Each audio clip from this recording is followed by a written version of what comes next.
welcome back. Valentine's Day saw the opening of the new Pride Library at the University of Western Ontario. Today's Q reporter, Donald Dehaney, was at the opening and talked with one of the most influential Londoners, and here's a look. This is up. 1, 2, 3, snip.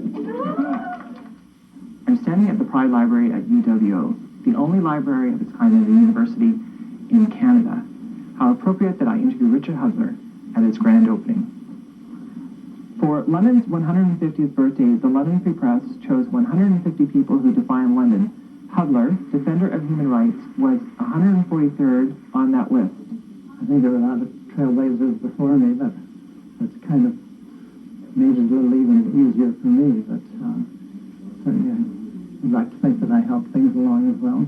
Well, I think in terms of Halo and the gay community and the work we've done in terms of the highlight, I think it was getting Bill 7 passed in 1986, and then it was in 87. That was the year that we purchased the Halo building. So I think that was probably one of the periods that I really felt the best about.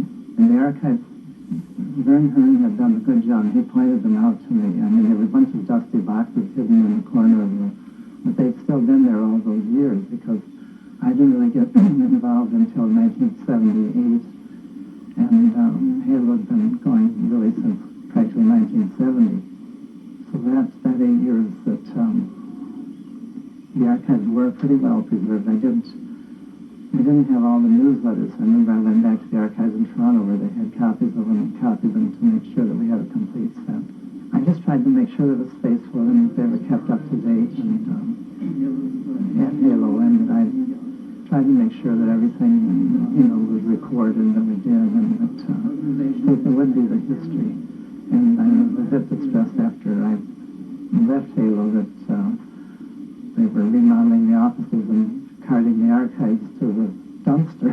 So as soon as I heard of that, that was when things got rolling to get the archives moved here. The Pride Library is certainly a great way to continue what Halo's been doing, and certainly that represents a lot that's continuing here and that's going well.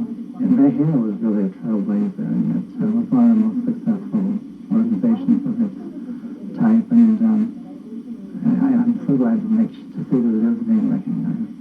For the Trailblazing Homophile Association of London, Ontario, it was the efforts of President Richard Hudler in the mid-1990s that defined the organization's 30-year existence.